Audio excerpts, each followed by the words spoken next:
انشالله در بیت المقدس که اینقدر برای اینها Iran's supreme leader, Ayatollah Khamenei. ইরানের আকাশে যখন ইসরায়েলি বোমারু বিমানগুলো একের পর এক লক্ষ্যবস্তুতে আঘাত হানছে, তখন দুটি নাম ইসরায়েলের সামরিক জেনারেলদের কপালে চিন্তার ভাঁজ ফেলে দিয়েছে: ফোর্দো এবং নাটাঞ্জ। এগুলো শুধু পারমাণবিক স্থাপনার নাম নয়, এগুলো ইরানের পারমাণবিক উচ্চাকাঙ্ক্ষার দুটি ইস্পাত কঠিন দুর্গ। নাটাঞ্জ যেখানে ইরানের পারমাণবিক কর্মসূচির বিশালতার প্রতীক, সেখানে ফোর্দো হল তার অজেয় থাকার চূড়ান্ত প্রচেষ্টা। পাহাড়ের প্রায় ৩০০ ফুট গভীরে এমনভাবে নির্মিত যে তা যেন আধুনিক যুদ্ধশাস্ত্রকে উপহাস করছে। ইসরায়েলি হামলায় যখন ইরানের বিভিন্ন স্থাপনা ধ্বংসস্তূপে পরিণত হচ্ছে, তখন এই ভূগর্ভস্থ দুর্গগুলো অটলভাবে দাঁড়িয়ে প্রশ্ন ছড়ে দিচ্ছে: ইসরায়েলের এই অভিযানের চূড়ান্ত সাফল্য কি তবে এক অসম্ভব স্বপ্ন? এই সামরিক নাটকের কেন্দ্রবিন্দুতে রয়েছে একটি বিশেষ অস্ত্র এবং তার একমাত্র অধিকারী। সামরিক বিশেষজ্ঞরা একমত যে ইসরায়েলের অস্ত্রাগারে এমন কোনো বোমা নেই যা ফোর্দোর গভীরে প্রবেশ করে তাকে ধ্বংস করতে পারে।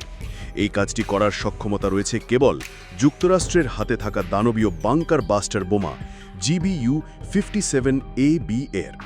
প্রায় ৩০,০০০ পাউন্ড ওজনের এই বোমাটি বিশেষভাবে তৈরি করা হয়েছে ভূপৃষ্ঠের ২০০ ফুট গভীরে পর্যন্ত প্রবেশ করে সুরক্ষিত বাংকার ধ্বংস করার জন্য। যদিও নাটাঞ্জের ভূগর্ভস্থ স্থাপনাগুলো এই বোমার নাগালের মধ্যে থাকতে পারে, ফোর্দো এক ভিন্ন মাত্রার চ্যালেঞ্জ। বিভিন্ন স্যাটেলাইট চিত্র ও গোয়েন্দা তথ্য বিশ্লেষণ করে ধারণা করা হয় এর মূল স্থাপনাগুলো রয়েছে মাটির প্রায় ২৬০ থেকে ৩০০ ফুট গভীরে। অর্থাৎ যুক্তরাষ্ট্রের সবচেয়ে শক্তিশালী বোমাটিও হয়তো এই দুর্গের নাগাল পেতে ব্যর্থ হতে পারে। এই প্রযুক্তিগত সীমাবদ্ধতাই ইসরায়েলকে যুক্তরাষ্ট্রের মুখাপেক্ষী করে তুলেছে। যুক্তরাষ্ট্রে নিযুক্ত ইসরায়েলির রাষ্ট্রদূত ইয়েহিয়েল লেইটারের কথায় এই অসহায়তার সুর স্পষ্ট। ফোর্দো ধ্বংস না করা পর্যন্ত পুরো অভিযানের কোনো মানে হয় না। অথচ সেই চাবিকাঠি রয়েছে ওয়াশিংটনের হাতে, যারা এই মুহূর্তে সরাসরি যুদ্ধে জড়াতে নারাজ। তবে এই সংকটের পেছনে রয়েছে আরও গভীর একটি রাজনৈতিক ও গোয়েন্দা দ্বন্দ্ব। একদিকে ইসরায়েল দাবি করছে ইরান পারমাণবিক বোমা তৈরির দ্বারপ্রান্তে পৌঁছে গেছে এবং এই অভিযান অপরিহার্য। অন্যদিকে মার্কিন জাতীয় গোয়েন্দা সংস্থার মূল্যায়ন বলছে সম্পূর্ণ ভিন্ন কথা। তাদের মতে ইরান এই মুহূর্তে পারমাণবিক অস্ত্র তৈরির জন্য সক্রিয়ভাবে কাজ করছে না এবং একটি কার্যকর বোমা বানিয়ে তা নিক্ষেপযোগ্য অবস্থায় আনতে তাদের এখনও প্রায় ৩ বছর সময় লাগবে। এই পরস্পর বিরোধী তথ্য এক বড় প্রশ্ন তৈরি করেছে: ইসরায়েলের এই অভিযান কি প্রকৃত হুমকি মোকাবিলার জন্য, নাকি এর পেছনে রয়েছে অন্য কোনো রাজনৈতিক উদ্দেশ্য? ইরান যে তার স্থাপনাগুলোকে এতটা সুরক্ষিত করেছে, তার পেছনেও রয়েছে ইতিহাস থেকে নেওয়া শিক্ষা। ইরাকে পারমাণবিক স্থাপনায় ইসরায়েলি হামলার ঘটনা এবং নিজেদের নাটাঞ্জ কেন্দ্রে অতীতে অন্তর্ঘাতমূলক হামলা যেমন স্টাক্সনেট ভাইরাস থেকে শিক্ষা নিয়েই ইরান তাদের সবচেয়ে সংবেদনশীল কার্যক্রমগুলোকে পাহাড়ের গভীরে ফোর্দোতে স্থানান্তরিত করেছিল।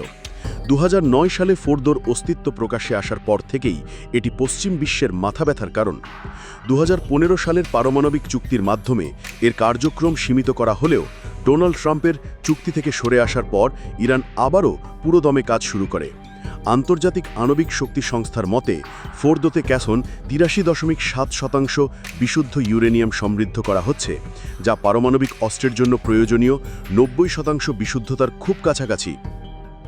সামরিক বিশ্লেষকরা মনে করছেন ফোর্দো ধ্বংস করার একমাত্র উপায় হতে পারে একই স্থানে একাধিক বাংকার বোস্টার দিয়ে বারবার আঘাত হানা, কিন্তু এর ফলাফলও অনিশ্চিত। এর চেয়েও বড় ঝুঁকি হল এই ধরনের হামলায় যুক্তরাষ্ট্রকে অংশ নিতে হবে, যার ভূ রাজনৈতিক প্রভাব হবে সুদূর প্রসারী। প্রথমত, এতে পারমাণবিক দূষণের ঝুঁকি রয়েছে। দ্বিতীয়ত, এটি হবে ইরানের সার্বভৌমত্বের ওপর সরাসরি মার্কিন ইসরায়েলি যৌথ আক্রমণ, যা পুরো অঞ্চলকে এক অকল্পনীয় যুদ্ধের দিকে ঠেলে দিতে পারে। শেষ পর্যন্ত ফোর্দো ও নাটাঞ্জ এখন শুধু পারমাণবিক স্থাপনা নয়, এগুলো ইরানের প্রতিরোধ, ইসরায়েলের সামরিক সীমাবদ্ধতা এবং যুক্তরাষ্ট্রের কৌশলগত উভা সংকটের এক মূর্ত প্রতীক। তেহরানের এই ইস্পাত দুর্গগুলো কি শেষ পর্যন্ত অজেয়ই থেকে যাবে, নাকি এগুলোর গভীরে আঘাত হানার জন্য ওয়াশিংটন এমন কোনো সিদ্ধান্ত নেবে যা মধ্যপ্রাচ্যের ভবিষ্যৎকে চিরদিনের জন্য বদলে দেবে?